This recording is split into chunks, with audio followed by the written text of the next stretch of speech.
la manière, pas la pédagogie, mais pas le système en lui. On forme les hommes. La vie difficile, mesdames et messieurs, nous a rendu des personnes fortes et compétitives à l'étranger. Vous devez applaudir, s'il vous plaît. Applaudissons pour cette composante de forte à l'étranger performante.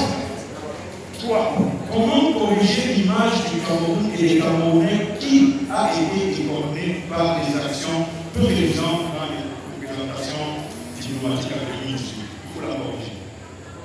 Ils ont posé des actes qui nous suivent jusqu'aujourd'hui et qui nous suivront certainement 25-50 ans plus tard. 4. Comment capitaliser l'expertise et la présence de nos compatriotes experts de haut vol dans les sphères stratégiques, les organismes qui gouvernent le monde? On parle de 47 000 ingénieurs, plus de 23 000 médecins, plus de 68 000 enseignants formateurs de cœur. Quelle richesse! Et généralement, lorsque vous rencontrez un Camerounais qui dit, écoute, moi, le Cameroun, j'ai essayé, vraiment, vous êtes trop fort. Il y a quelque chose à faire. 5. Comment construire une identité camerounaise spécifique dans qui la démarque des autres communautés africaines à l'intérieur comme à l'extérieur du pays? Il y a un moment réellement d'une identité. L'identité, c'est quoi? C'est composé justement de sa souche. Je vous fais une anecdote. Je suis arrivé au Canada, en Amérique. C'est en ce moment que j'ai commencé à considérer mes cheveux. J'avais sorti de l'administration au Sisi. Je savais que mon propre, c'est lui qui rase ses cheveux. Il n'a pas de barbe, il est propre, il a un costume. Jusqu'à ce que j'arrive à ma première cérémonie, je trouve le Premier ministre avec un tatouage au bras gauche et un jean. Et lorsque j'appelle l'excellence, il m'appelle mon père. Et je dis, il y a un problème, il y a quelque chose qui ne va pas. Et c'est à ce moment qu'on vous fait comprendre que l'identité de l'homme commence par ses cheveux.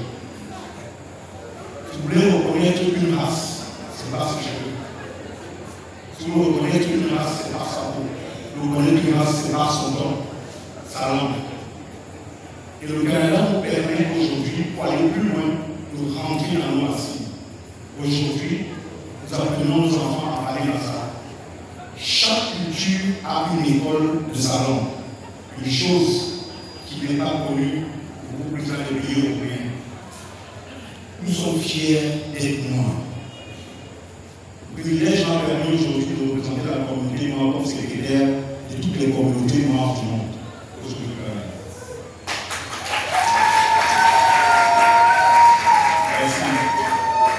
Et je représente fièrement. On dit généralement que pour aller loin, il faut savoir là où on vit. Je vous prie de repartir vers notre vraie identité. Parlons nos langues, connaissons nos souches, connaissons nos traditions. C'est ça qui fait la différence avec un Asiatique, c'est ça qui fait la différence avec un Indien. On applaudit pour ce rappel. Ce rappel à notre identité de base.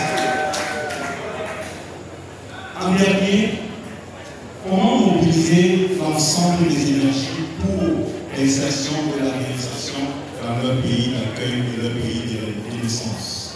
7.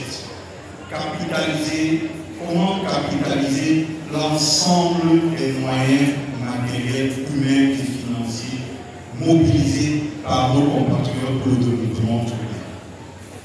Cet ensemble de questionnements qui a fait l'objet de nombreuses études et de conférences débats. Je pourrais dire aujourd'hui que le réseau parlementaire diaspora, coopération décentralisée transfrontalière, qui a été justement mis en place par les deux chambres. C'est l'occasion de remercier officiellement les deux chambres parlementaires, le Sénat et justement la Chambre des députés, d'avoir mis en place cette cette structure pour justement nous aider à pouvoir connaître mieux le pays. S'il vous plaît, est-ce qu'on va applaudir pour eux? On salue par nos applaudissements le Parlement, les autorités des élections. Dans la même veine, s'il vous plaît, permettez-moi de remercier et de féliciter un homme. On l'a si bien félicité ici. Je parle de monsieur le ministre Henri Eyele Aïssi pour l'invitation spéciale. Je ne sais pas comment il a trouvé la Chine